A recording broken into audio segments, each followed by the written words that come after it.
Qual è il modo politicamente corretto di interagire con una persona con disabilità? Vediamolo insieme. Lo so, molto spesso chi non è stato educato ad interagire con una persona con disabilità si trova in difficoltà, specie in alcune situazioni. Ma è giusta questa vostra difficoltà? In realtà il modo politicamente corretto è quello di pensare che stai parlando con semplicemente una persona e le persone sono estremamente tutte diverse, ma in realtà tutte maledettamente uguali. Quindi stai parlando con una persona come te che però vive una condizione di vita diversa dalla tua. Ma vediamo insieme le domande, quelle che più spesso riceve una persona con disabilità e quali sono quelle che mi danno fastidio o quelle che realmente puoi fare a un disabile. Vediamo insieme. Stai parlando con una persona con disabilità, il suo concetto non è quello che magari tu pensi che sia giusto, quindi magari questo episodio si può formare in tanti sedi, come può essere a lavoro, come può essere magari una situazione semplicemente di amicizia o come può essere in un momento di vita quotidiano. Allora, non dovete assolutamente temere, anzi io penso che la persona con disabilità, anzi sono sicura, perché io stessa voglio ricevere sia critiche che complimenti, quindi se una cosa magari non è giusta in quel momento che io abbia detto, va bene la critica, va bene tutto, l'importante è sempre l'educazione, credo che questa sia la formuletta giusta per tutto il mondo, quindi per tutte le persone. Ma andiamo avanti, perché più andiamo avanti in questo video e più le domande diventeranno un attimino più succulente. Quindi io me le sono segnata perché ho paura di dimenticare qualcosa, ma se tu che stai guardando questo video sei una persona con disabilità e hai avuto una domanda ancora un attimino più pungente di queste che io ti sto elencando, scrivimelo sotto nei commenti e magari ne discutiamo tutti insieme.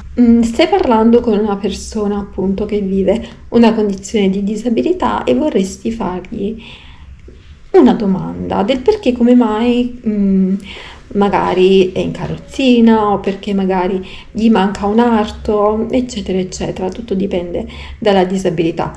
È una domanda che si può fare? Allora, la risposta è sì, è una domanda che puoi fare, ma che devi saper fare, nel senso che è una domanda intima, come magari può essere per te una domanda intima su un qualcosa di tuo, quindi non credo che una persona estranea dopo 5 minuti tu gli permetti di farti fare una domanda intima, anzi se così assolutamente non farlo, perché le persone prima di farti qualsiasi domanda intima devono avere una certa tipo di confidenza, ma che in realtà si è creata con la conoscenza. Quindi è una domanda che puoi fare sicuramente non dopo 5 minuti dal momento che stai parlando con una persona con disabilità, ma magari dopo che avete preso un caffè, avete parlato per una mezz'oretta, un'oretta,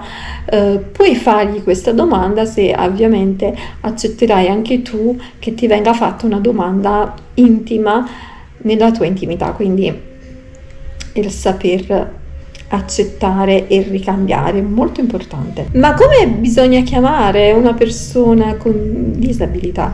Bisogna chiamarlo disabile, diversamente abile o handicappato, che è un qualcosa che nel corso degli anni in realtà è diventato solo un termine dispregiativo, quindi è un qualcosa di estremamente offensivo e che non viene più usato per etichettare la categoria, questo brutto vizio di noi esseri umani di etichettare tutto, come dico anche nel mio libro, un po' come quando andiamo al supermercato siamo abituati a vedere solo etichette sugli scaffali, ma siamo esseri umani, quindi dovremmo un attimino toglierci il vizio di etichettare la persona che è qualcosa di sbagliato.